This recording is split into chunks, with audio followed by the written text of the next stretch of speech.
Привіт! Сьогодні ми покращимо наші навички з введення та відображення дати в Excel.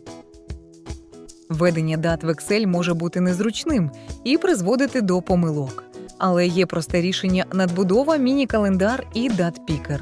Вона дозволяє зручно і наглядно обирати дату прямо з календаря, без зайвого друку, плутанини з форматами та зайвих нервів. Це значно прискорює роботу і допомагає уникати помилок. У цьому відео я покажу, як встановити надбудову як у сучасних версіях Excel, так і у старіших. А також продемонструю, як вона працює на практиці. А ще, наприкінці відео, поділюсь однією корисною функцією цього інструменту, яка може стати для вас приємним відкриттям. Додивіться відео до кінця, буде корисно!